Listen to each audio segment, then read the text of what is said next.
Please introduce yourself. Patrick, first of all, thank you. Really appreciate the opportunity to talk to the people out there. My name is Sidney Wheatley. I'm the CIO for the private office of His Highness Sheikh Mohammed bin Salman bin Abdullah Al Khalifa. And basically, I manage all the assets that they have, whether it's physical assets like real estate, companies, industries, or assets such as equities, private equities, even bonds and things like that. So, Sydney, tell us a little bit about yourself.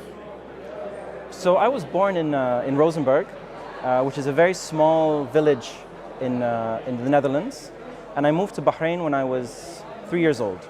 And I've lived there basically all of my life. So I am sort of stuck in between two worlds. I lived in Bahrain, or I lived in Holland rather, for a few years after that. But I kind of have the mentality of both places, I would say. You know, the Middle East is very warm, very welcoming. You have to do a lot of friendship building before you can actually get to business. And Holland is the opposite. You know, we get to business, and then we'll talk about being friends. So I try to marry those two worlds in everything that we do. That's excellent. That's very similar to Chinese and Western culture. In Chinese, we always have to try to be friends before we do business, whereas in the West, it's more about the terms of the deal, the contracts. So COVID-19, how have you guys been innovative in order to survive and prosper during the pandemic? So it's been really challenging. I mean, I'm not going to lie and say that we've done it perfectly. It was a big hit to us all, especially, you know, one of our big segments is real estate. And real estate consists of offices and of touristic real estate, hotels, short stay apartments, things like that. That's been a big hit. And you can't really innovate your way out of that. You know, you've got a huge capital asset that you can't do much with. Luckily, we have other businesses which we've been able to adapt 100% to the situation. For example, we have a movie studio where we create 3D movies for kids.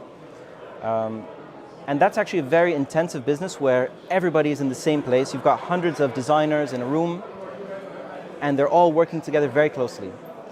They all work from home now. And that sounds really simple, but it's not. Because a lot of the compute power has to be in the house. A lot of the ways that the teams communicate with each other had to be completely adapted, because it's a very synergistic business, right? One team passes it off to the other team, and they have to work very closely together.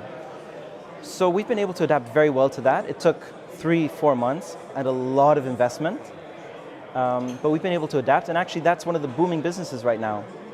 Everyone's at home and they need content. So you have pluses and you have minuses. Understand. And last but not least, can you please share with us your number one advice to young entrepreneurs and business leaders? Yes. The number one advice I have is you have to do it yourself. No one is going to give you the opportunity. Literally no one is. No one is working on your behalf behind the scenes, and they're going to come and give you your opportunity in your lap.